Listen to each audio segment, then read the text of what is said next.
Assalamu alaikum wa rahmatullah, j'espère que vous allez bien.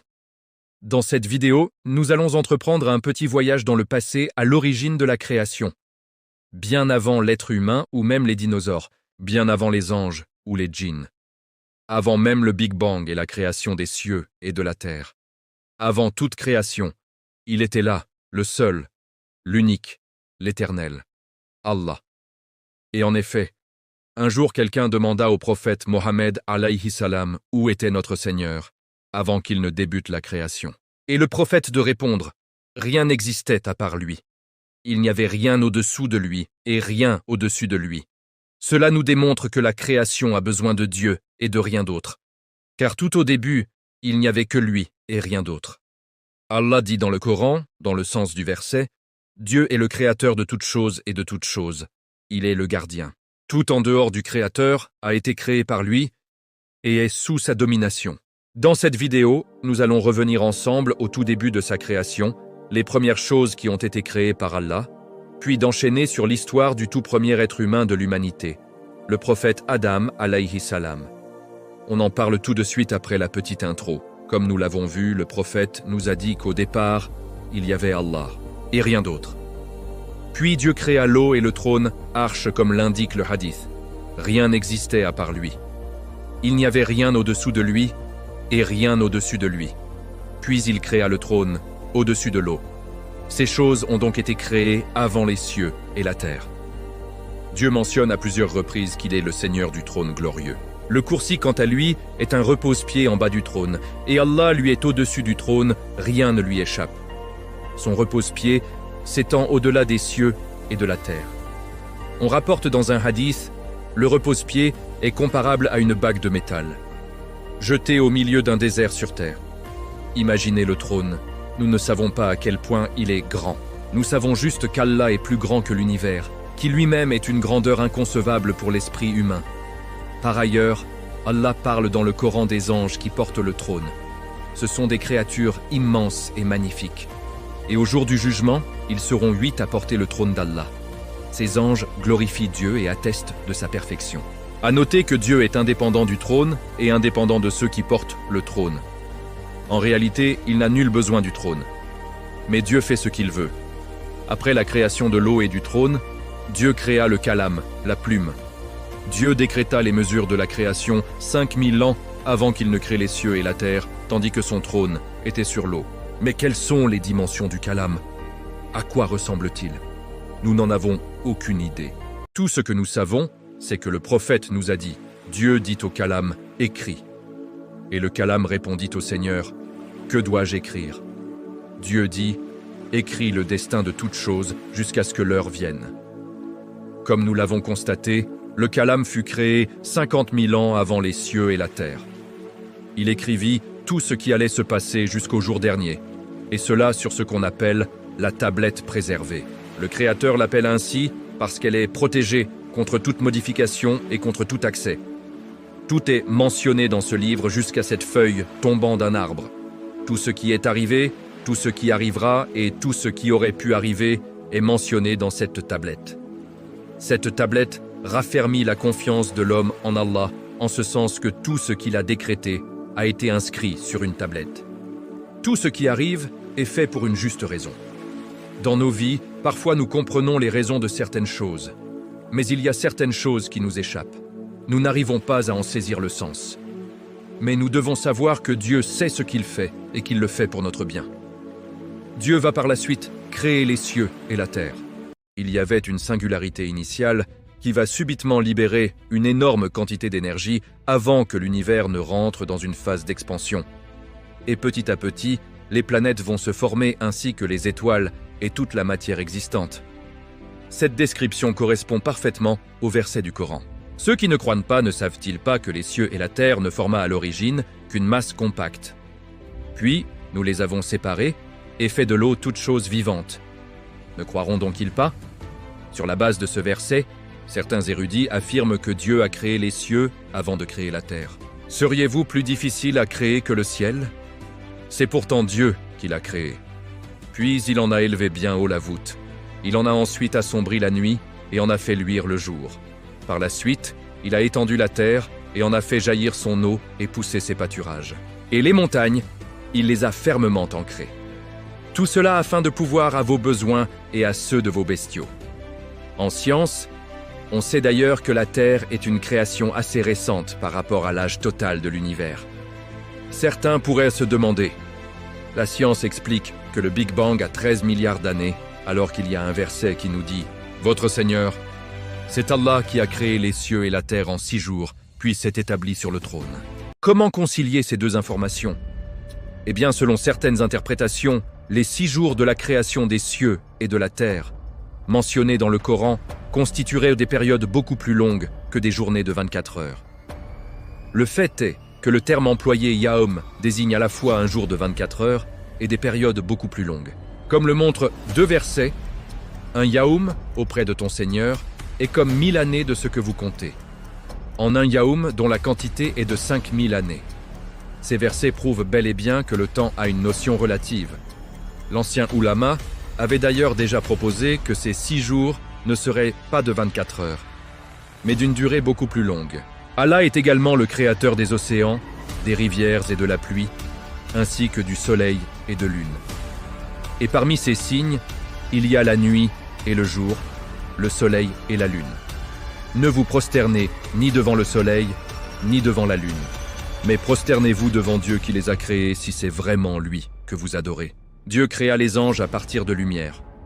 Ils sont incapables de désobéir et ils font tout ce que Dieu leur commande. Ils ont la responsabilité de nombreuses tâches. L'ange Gabriel était responsable de transmettre la révélation de Dieu aux messagers. Il y a également l'ange de la mort. En revanche, en islam, nous ne croyons pas à une notion d'ange déchu. Nous ne croyons pas non plus que le diable était un ange au départ, et Allah sait mieux ce qu'il en est. En tout cas, c'est l'avis le plus fort chez les savants de l'islam. Même si les anges exécutent tout ce que Dieu leur commande, ce ne sont pas des robots. Ils ont des caractères bien distincts. Ils aiment et détestent, prient et sont enclins à certaines choses, mais toujours dans les limites de leur obéissance envers leur Créateur. Les djinns, quant à eux, furent créés à partir d'un feu sans fumée. Ils furent créés avant les hommes. La raison d'être de leur existence est la même que celle de l'homme, l'adoration exclusive d'Allah. Certains parmi les djinns sont musulmans, tandis que d'autres sont mécréants. Le premier être humain créé fut Adam, qui a été instantanément créé par Allah. Cela réfute la théorie qui voudrait que l'homme descende du singe. Le Coran nous rapporte « Et lorsque ton Seigneur dit aux anges, « Je vais établir un vice-roi sur la terre », ils dirent « Vas-tu en établir un qui y sèmera le désordre et répandra le sang, tandis que nous sommes là à te glorifier ?» Il dit « En vérité, je sais ce que vous ne savez pas. » C'est ainsi que débute l'histoire d'Adam, le premier être humain. Dieu créa Adam d'une poignée de terre. Des anges furent envoyés aux 4 coins du globe afin d'y cueillir la terre à partir de laquelle allait être créé Adam. La terre apportée était rouge, blanche, brune et noire. Elles étaient à la fois molles et malléables, dures et sablonneuses. Elles provenaient des montagnes et des vallées, des déserts arides, des plaines et de tous les lieux se trouvant entre eux. Les descendants d'Adam allaient donc être aussi diversifiés que cette poignée de terre. Et en effet, les hommes ont tous des apparences, des caractéristiques et des attributs différents. Il est dit dans le Coran « Quand ton Seigneur dit aux anges, je vais créer un humain à partir d'argile sonnante.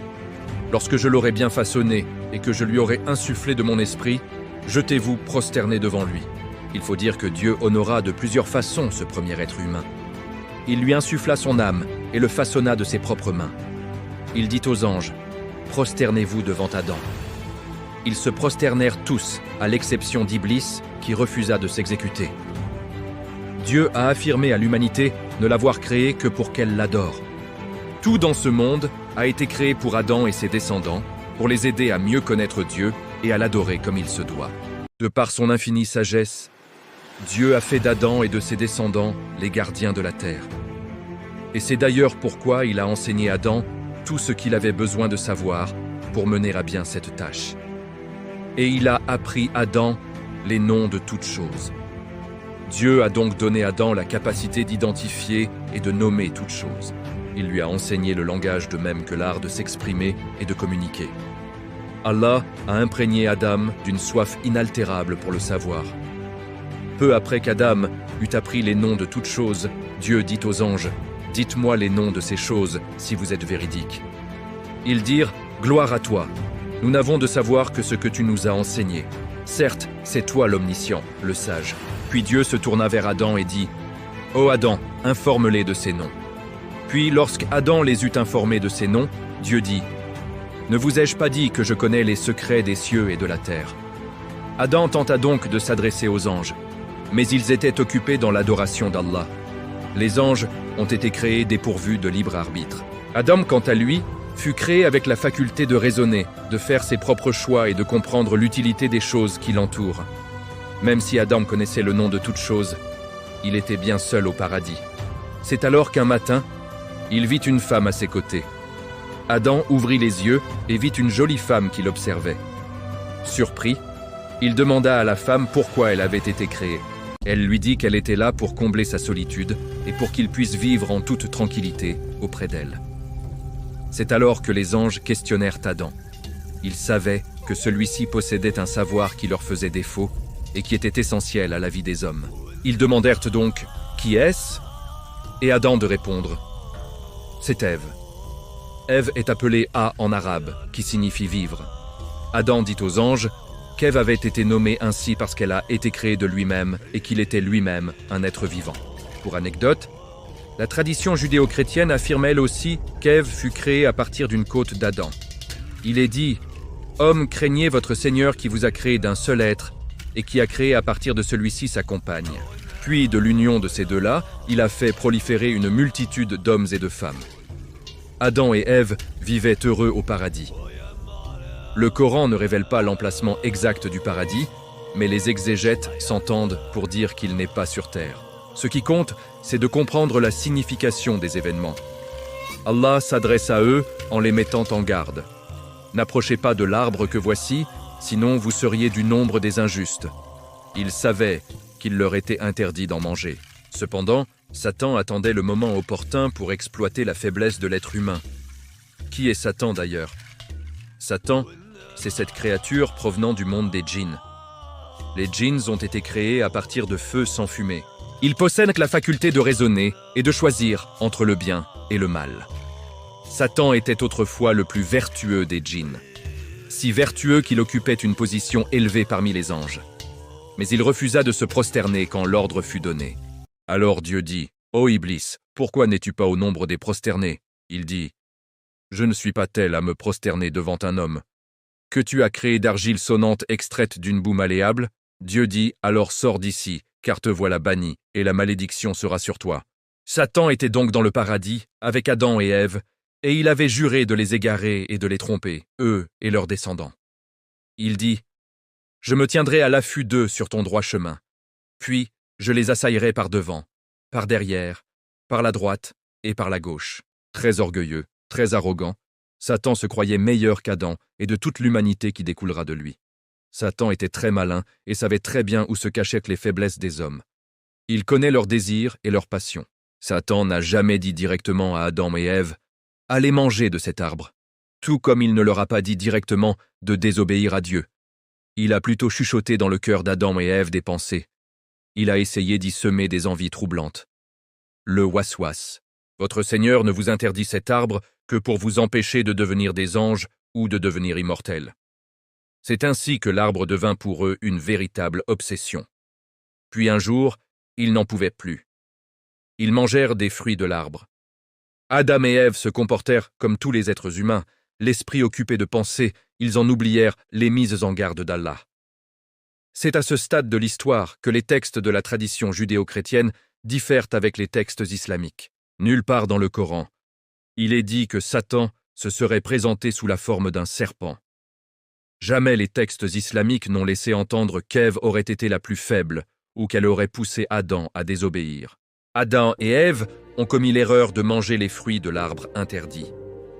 Ils en partagent tous deux la responsabilité. C'est ainsi que le concept de péché originel n'existe pas en islam. Chaque âme est responsable de ses propres actes. Leurs descendants ne sont pas punis pour cette faute. Dieu, dans son infinie miséricorde, leur a accordé son pardon. Le Coran dit « Son Seigneur l'accueillit dans sa grâce, lui pardonna et le remit sur la bonne voie. » Adam n'avait jamais connu les ruses de Satan. Il savait qu'il était son ennemi, mais ignorait ses stratagèmes de séduction. À force de manipulation, Satan entraîna leur chute. Mais cette épreuve préparait Adam à sa mission de vice-roi sur terre. Il apprit la nature ingrate du diable. Désormais, l'obéissance envers Allah est l'unique voie pour regagner le paradis. Allah dit « Descendez d'ici. Si un guide vous vient de ma part, quiconque le suivra ne sera point malheureux. » Le repentir et la guidance sont les clés du succès. Dieu est le très miséricordieux, le pardonneur. Le Coran nous enseigne que par la suite, Dieu a appris à Adam la façon de lui demander pardon. C'est l'apprentissage du repentir. Cette magnifique invocation peut être utilisée par nous tous pour demander le pardon à Allah. Seigneur, nous nous sommes fait du tort à nous-mêmes. Et si tu ne nous pardonnes pas et ne nous fais pas miséricorde, nous serons certainement du nombre des perdants. Nous autres êtres humains continuons de commettre des fautes et des mauvaises actions à notre propre détriment. Nos fautes et nos péchés ne causent aucun tort à Allah. Ils ne causent du tort qu'à nos propres personnes. Car si Allah ne nous pardonne pas et ne nous fait pas miséricorde, c'est nous qui en subirons les conséquences. C'est donc nous qui avons besoin de demander le pardon à Allah, et ce n'est pas Allah qui a besoin de nous.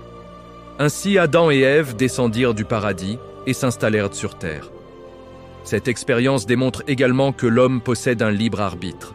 Comme il était prévu qu'ils habitèrent la terre, il fallait qu'ils soient conscients des ruses de Satan et des conséquences des péchés, tout en comprenant que Dieu est pardonneur et miséricordieux, même si Dieu connaît tous les événements avant qu'ils ne se produisent.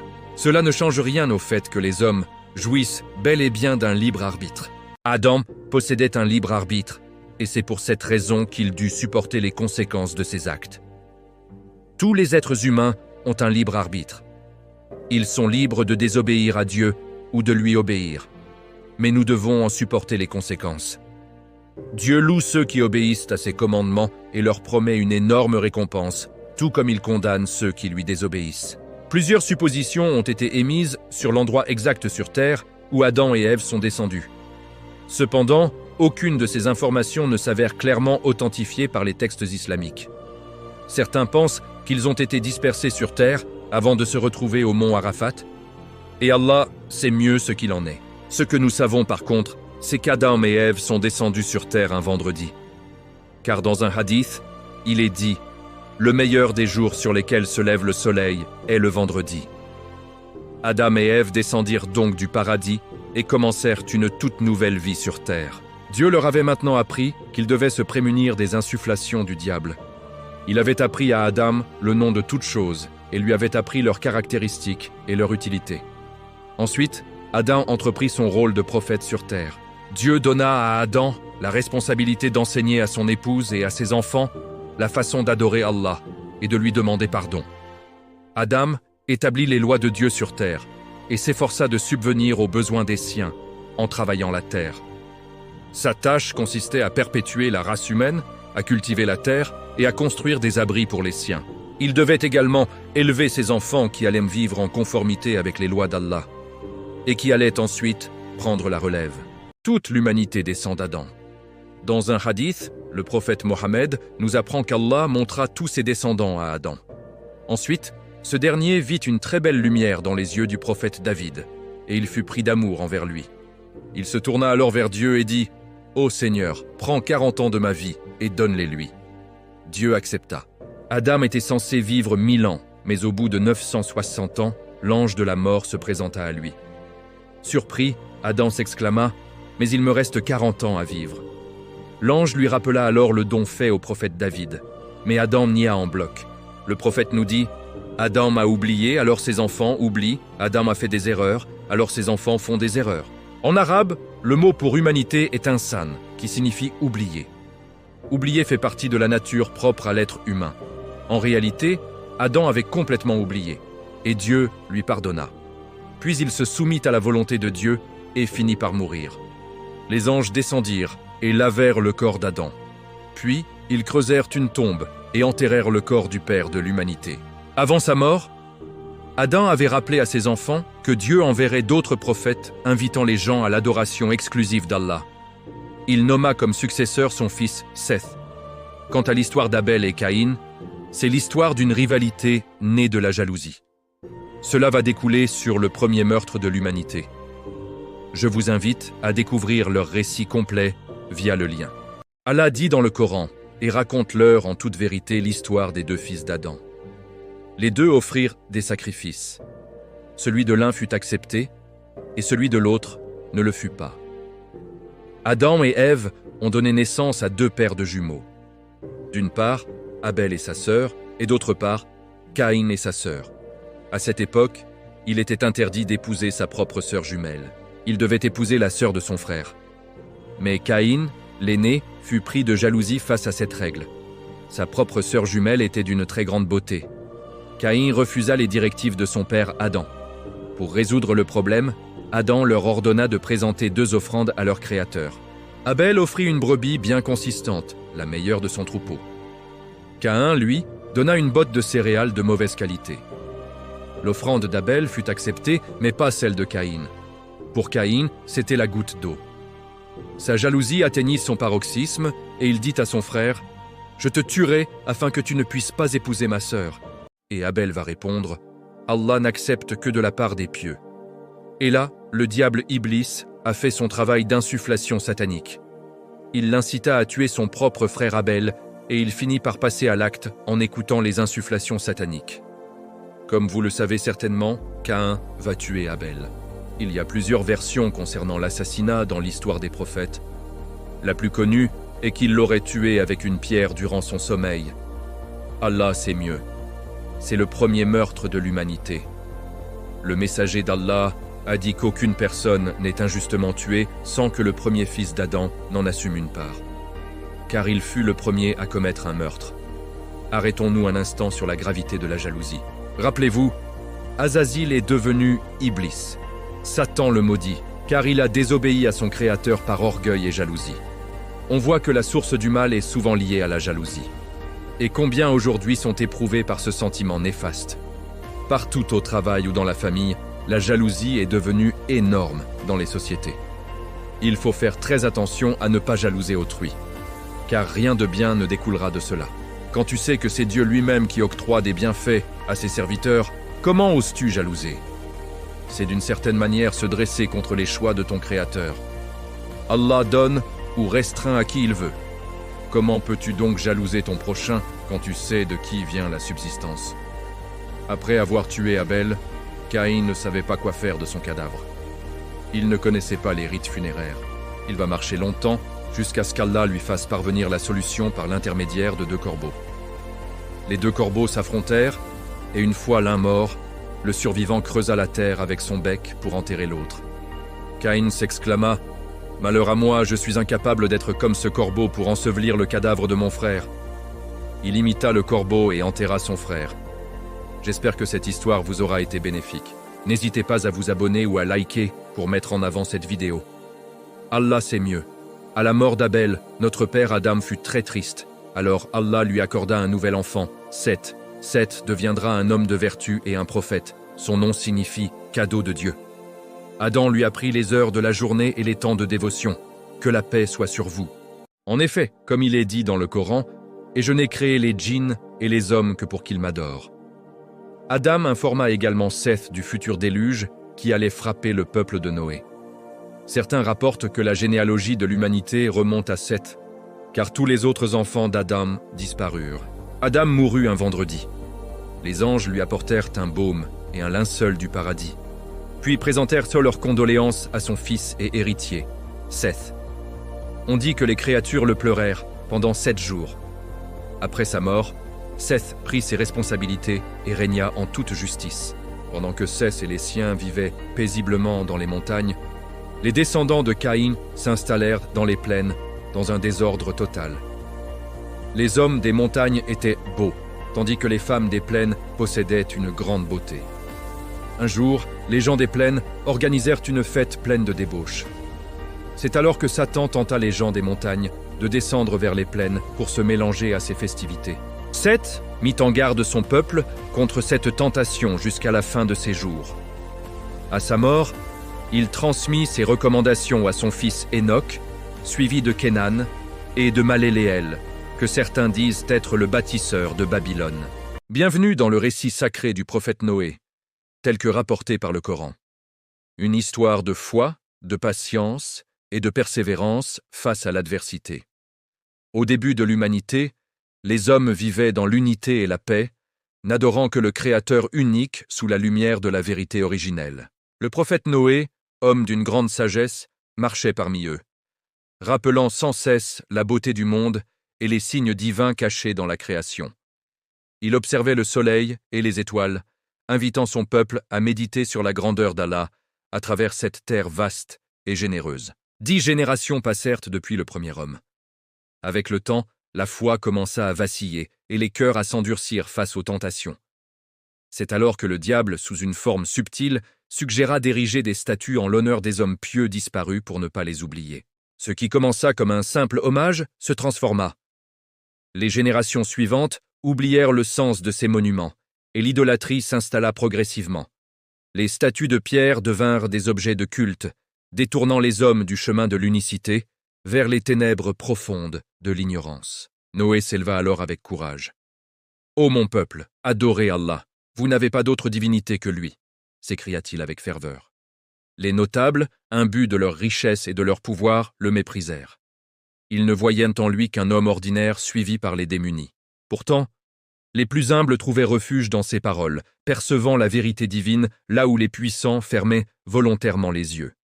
Malgré les moqueries incessantes, Noé prêcha jour et nuit. Il ne demandait aucun salaire, cherchant seulement le salut de son peuple égaré. Certains se bouchèrent les oreilles pour ne pas l'entendre, s'enveloppant dans leurs manteaux pour rejeter violemment son message d'espoir et de lumière. Pendant plus de 950 ans, il fit preuve d'une patience légendaire, répondant à l'insulte par la douceur et la prière constante. Que l'histoire de Noé nous rappelle l'importance de la gratitude et de l'humilité. L'espoir brille toujours pour ceux qui gardent la foi sincère. Mais avec le temps, les gens commencèrent à oublier. Parfois, des vertueux parmi eux leur rappelaient leurs obligations envers Dieu. Mais lorsque ces vertueux moururent les uns après les autres, le diable se mit à leur chuchoter à l'esprit des pensées maléfiques. Le diable suggéra aux bonnes personnes d'ériger des statues à l'image de ces hommes vertueux, juste pour se souvenir d'eux et de Dieu. Ces personnes, pourtant pieuses, érigèrent donc des statues dans les lieux de rassemblement et dans leurs maisons. Le diable se fit alors discret, jusqu'à ce qu'un jour la plupart d'entre eux eussent oublié la raison même de l'existence de ces statues. Plusieurs années plus tard, le diable se manifesta à nouveau pour leur suggérer d'adorer directement ces statues. Le diable prend tout son temps avec les fils d'Adam, de manière sournoise. Cela nous concerne directement dans notre vie quotidienne. Un hadith nous résume l'origine de l'idolâtrie. Selon Ibn Abbas, les noms des idoles étaient ceux d'hommes pieux du peuple de Noé. Quand ils moururent, le diable suggéra d'ériger des idoles aux endroits où ces hommes pieux avaient l'habitude de s'asseoir. Mais les idoles ne furent pas adorées avant que les fabricants ne meurent et que l'origine des idoles devienne obscure pour les gens. C'est alors qu'ils se mirent à les adorer. En islam, les prophètes sont ceux qui ont reçu la révélation de Dieu. Un messager est envoyé avec une mission bien précise, transmettre de nouveaux commandements. Chaque messager est aussi un prophète. C'était la première fois que l'humanité se détournait de l'adoration exclusive d'Allah, telle qu'enseignée par le prophète Adam. Allah respecta sa promesse d'envoyer des messagers pour guider l'humanité. Et ce premier messager ne fut autre que le prophète Noé. Au jour du jugement, les gens viendront voir Noé et lui diront « Ô Noé, tu es le premier des messagers à avoir été envoyé sur terre. Adorer diverses divinités a de graves conséquences, car le diable asservit l'homme et le rend incapable de distinguer le bien du mal. Lorsque Noé mit les gens de son peuple en garde contre le tourment qui les attendait, son avertissement fut pris à la légère. Pourtant, il leur expliqua comment le diable les trompait, mais ils n'écoutèrent pas et se détournèrent. Noé ne cessait de les mettre en garde nuit et jour, transmettant son message en public, tout comme en privé, prenant parfois certaines personnes à part. Pourtant, à part une poignée de gens, la grande majorité le traita de menteur. Alors Noé se tourna vers Allah en l'implorant. « Seigneur, j'ai appelé mon peuple nuit et jour, mais mon appel n'a fait qu'accroître leur répulsion. Et chaque fois que je les ai invités à croire afin que tu puisses leur pardonner, ils ont mis leurs doigts dans leurs oreilles. Ils se sont enveloppés dans leurs vêtements, se sont entêtés dans leur refus de croire et se sont montrés orgueilleux à l'extrême. Ceux qui répondirent à l'appel de Noé étaient là parmi les plus faibles et les plus pauvres parmi son peuple. Les leaders et tous ceux qui jouissaient d'un quelconque pouvoir se montrent quelque peu arrogants et rejetèrent ses paroles. Ils dirent « Nous voyons que tu es manifestement dans l'erreur. » Ils ont fait preuve d'arrogance. Mais Noé ne cessa jamais d'appeler son peuple vers Dieu, jour après jour, année après année. Et il endura leur raillerie durant plus de 950 ans. Noé continua de prêcher son peuple, qui se divisa alors en deux groupes. Ses paroles atteignirent le cœur des plus faibles, des pauvres et des opprimés. Mais malheureusement, les gens les plus riches rejetèrent son appel. Ils étaient obsédés au possible par la peur de perdre leur pouvoir et leur statut. Une guerre de mots éclata entre Noé et les infidèles. Le prophète Noé reconnut qu'il n'était qu'un simple être humain, mais un être humain qui leur transmettait une mise en garde très claire. Et nous avons envoyé Noé à son peuple. Il leur dit « J'ai reçu pour mission de vous avertir clairement afin que vous n'adoriez que Dieu. Certes, je crains pour vous la rétribution d'un jour douloureux. » Les notables dirent « Nous ne voyons en toi qu'un mortel comme nous. » Et nous voyons que ce sont seulement les plus misérables d'entre nous qui te suivent sans réfléchir. Noé expliqua donc aux rebelles qu'il n'y avait que des avantages à se tourner vers Allah. Il leur expliqua que Dieu ferait venir la pluie, qu'il leur accorderait des biens, une belle progéniture de même que des jardins luxuriants. Mais les incroyants le rabrouèrent. Ceux qui étaient contre Noé cherchaient à négocier. Ils firent comprendre que le groupe des pauvres ne pouvait pas cohabiter avec les riches. Noé leur expliqua que jamais il ne pourrait repousser les humbles, car ces gens étaient les invités de Dieu, obsédés par la peur de perdre leur pouvoir. Allah dit dans le Coran « Et nous avons envoyé Noé à son peuple. » Il leur dit « J'ai reçu pour mission de vous avertir clairement, afin que vous n'adoriez que Dieu. » Les notables répondirent « Nous ne voyons en toi qu'un mortel comme nous, et nous voyons que ce sont seulement les plus misérables d'entre nous qui te suivent sans réfléchir. » Ils les traitèrent de menteurs. Noé expliqua qu'il n'y avait que des avantages à se tourner vers Allah, la pluie, les biens, une belle progéniture et des jardins luxuriants. Mais les incroyants se moquèrent encore de lui. Noé, très patient, répondait au mal par le bien. Il expliqua qu'il ne pourrait jamais repousser les humbles, car ils étaient les invités de Dieu. Après des siècles de refus, Noé pria « Seigneur, ne laisse sur terre aucune âme qui vive parmi les mécréants. Si tu les laisses en vie, ils égareront tes serviteurs. » Dieu exauça sa prière et lui dit de construire une arche. Noé commença la construction sur une colline, loin de l'eau. Les mécréants riraient de lui, le traitant de fou. Mais lorsque le commandement d'Allah vint, l'eau jaillit de la terre et tomba du ciel. Noé fit monter un couple de chaque espèce, sa famille et les croyants. Son épouse et son fils aîné, dont les vagues s'élèvent comme des montagnes sombres. Noé implore son fils de le rejoindre, mais l'arrogance du jeune homme l'entraîne vers les profondeurs. Enfin, l'ordre divin retentit. La terre absorbe l'eau et le ciel s'apaise. L'arche s'immobilise sur le mont Judi, sous une lumière d'espoir. Le cycle de la vie reprend. Noé, avant de s'éteindre, exhorte ses fils à l'unicité de Dieu et à la modestie. Une leçon éternelle. Des siècles passent. Les Hades, descendants de Noé, bâtissent la cité d'Iram. Leurs piliers touchent le ciel, mais leur orgueil égale leur architecture. Ils oublient que la vraie force réside dans la foi. L'arrogance du peuple des Hades prépare le chemin d'un nouveau et inévitable châtiment. Au cœur des sables d'Arabie s'élevait jadis Hiram, la cité aux colonnes. Une merveille architecturale défiant l'imagination par sa grandeur et sa beauté. Le peuple d'Ad, doté d'une stature colossale et d'une force inégalée, bâtissait des palais somptueux sur les collines, croyant leur puissance éternelle. Mais cette force devint leur arrogance. Ils s'éloignèrent de la sagesse pour se perdre dans l'idolâtrie et la vanité de leurs monuments futiles. C'est alors que le prophète Houd fut envoyé.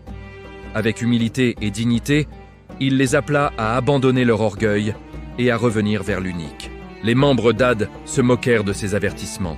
montrant avec dédain leur forteresse imprenable et leur force physique qu'ils pensaient invulnérables. Le ciel s'obscurcit soudainement. Ce qu'ils prirent pour un nuage de pluie bienfaisant était en réalité le signe de leur destruction imminente. Un vent glacial et déchaîné s'abattit sur la cité, renversant les géants comme des souches de palmiers évidés pendant 7 nuits et 8 jours. Les palais s'effondrèrent et la cité d'Iram fut effacée de la surface de la terre, ensevelie sous un linceul de sable pour l'éternité. Aujourd'hui, il ne reste que le silence du désert d'Oman, un rappel solennel que nulle grandeur terrestre ne peut rivaliser avec la justice divine. Puisse cette leçon de piété demeurer dans les cœurs. L'arrogance mène à la chute, tandis que l'humilité préserve l'âme. Il faut être reconnaissant et suivre ses commandements. Dans le Coran, Allah nous dit qu'il a envoyé des prophètes à chaque nation de la terre afin qu'ils transmettent tous le même message. N'adorer qu'Allah seul, sans aucune forme de polythéisme. La plupart des prophètes du Coran sont aussi reconnus dans le judaïsme et le christianisme. Mais l'histoire du prophète Saleh est moins connue. Le peuple d'Ad et des Tamoud furent 2 grandes civilisations détruites par Allah à cause de leurs mauvaises actions en guise de châtiment. Après la destruction des Had, les Tamoud leur succédèrent et reprirent leur pouvoir et leur puissance. Le peuple de Saleh était incroyablement riche et construisait de grands bâtiments tant sur les plaines qu'à même le roc des montagnes. Encore aujourd'hui, les vestiges de leur mode de vie se retrouvent sur le site de Madain Salih en Arabie Saoudite. Il est dit dans le Coran « Creusez-vous habilement des maisons dans les montagnes. Craignez Allah donc et obéissez-moi. » Quel est l'intérêt de construire des édifices prestigieux par arrogance et vanité afin de montrer une certaine puissance? De surcroît, le peuple de Tamoud ne se soumettait pas au commandement divin. Il s'enlisait dans les péchés. Le prophète Saleh fut donc envoyé pour les mettre en garde. Saleh était un homme pieux qui jouissait d'un statut de leader. Mais son invitation à adorer Allah seul fit rager de nombreuses personnes. Seules quelques-unes reconnurent sa sagesse, mais la plupart le rejetèrent. « Oh Saleh, tu étais auparavant un espoir pour nous. Nous demandes-tu de ne plus adorer ce qu'adoraient nos ancêtres ?» Un jour, les Tamoud se réunirent à l'ombre d'une montagne. Ils demandèrent à Saleh de leur prouver que le Dieu unique était réellement puissant. Ils exigèrent qu'il fasse surgir d'un rocher une chamelle unique. Saleh leur demanda « Si la chamelle apparaît, croirez-vous enfin ?» Ils répondirent par l'affirmative. Alors, par la grâce d'Allah, une grosse chamelle enceinte surgit d'un rocher qui s'ouvrit pour la laisser passer. Malheureusement, la plupart, dans leur arrogance, continuèrent de nier le miracle. Cette chamelle vécut parmi eux, produisant assez de lait pour nourrir toute la cité. Saleh avertit son peuple. « C'est la chamelle d'Allah. Laissez-la paître et ne lui faites aucun mal. Sinon, un châtiment imminent vous saisira. » Mais un groupe d'hommes complota et tua la chamelle à l'aide d'une épée. Les meurtriers se moquèrent de Saleh après leur crime. Saleh les avertit alors qu'un châtiment terrible tomberait sur eux dans 3 jours. Il y avait dans la ville un groupe de 9 individus qui semèrent le désordre. Ils dirent « Jurons par Allah que nous attaquerons Saleh et sa famille de nuit. » Mais Allah sauve les croyants. Il sauva le prophète Saleh et ses fidèles qui s'exilèrent. 3 jours plus tard, le châtiment s'abattit. Le ciel fut zébré d'éclairs et la terre trembla violemment. Allah détruisit la cité des Tamoud dont les membres périrent terrifiés. Leur arrogance ne leur avait été d'aucun secours, pas plus que leurs bâtiments extravagants. Notre Seigneur est très miséricordieux. Cependant, ces avertissements ne doivent jamais être pris à la légère. Un jour, le prophète Mohammed lui-même traversa la région des Tamuds. Il interdit d'entrer dans les demeures des châtiés, disant « Je crains qu'il ne vous arrive ce qui leur est arrivé. Qu'Allah fasse que nous tirions des leçons des peuples du passé. » Abraham étant le père d'une multitude de nations. En islam, Ibrahim est décrit comme un pur monothéiste, qui appelait son peuple à l'adoration exclusive d'Allah seul. Ce strict monothéisme lui fait subir diverses épreuves. À cause de cette obéissance, Allah lui a donné le titre spécial de Khalil qu'on pourrait traduire par ami intime. Au commencement, on estime qu'Abraham serait né en Mésopotamie. Ses habitants étaient des polythéistes. Comme les gens de son entourage, le père d'Abraham était aussi un idolâtre. C'est pourquoi ce fut le premier qu'Abraham appela au monothéisme. Il s'adressa à son père. « Ô mon père, pourquoi adores-tu ce qui ne peut ni entendre ni voir et qui ne profite en rien? Suis-moi donc, je te guiderai sur un droit chemin. » Malheureusement, son père rejeta immédiatement ses propos. Abraham se tourna alors vers son peuple. Ils répondirent « Nous adorons des idoles et nous leur sommes dévoués. » Il dit « Mais avez-vous considéré ces idoles? Elles sont toutes des ennemis pour moi, mais pas le Seigneur des mondes. C'est lui qui m'a créé et qui me guide, et c'est lui qui me nourrit et me donne à boire. »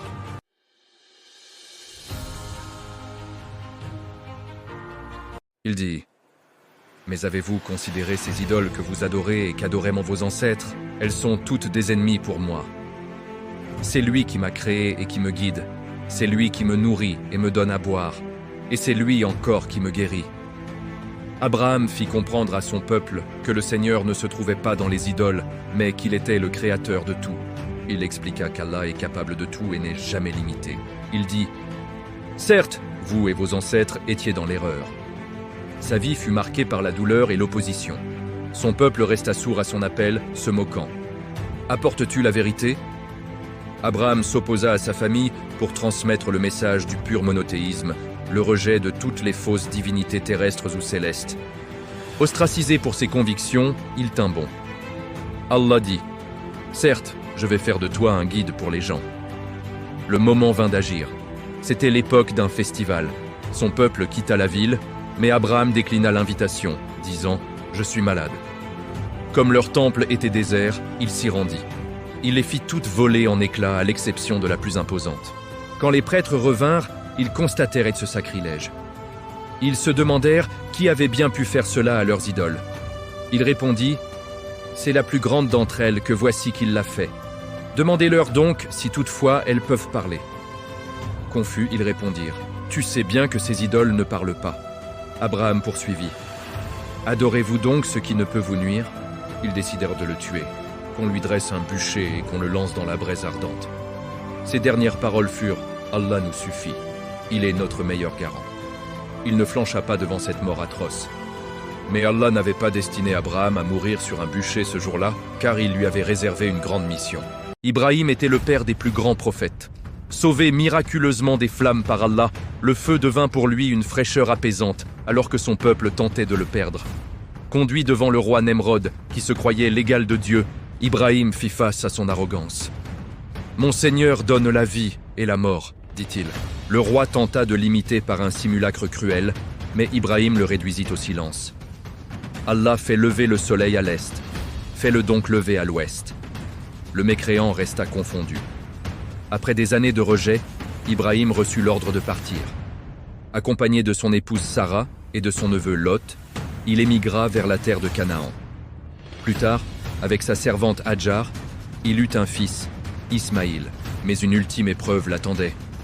Emmener Hajar et le nourrisson Ismaïl dans la vallée déserte de Baka, là où s'élèvera plus tard la Mecque.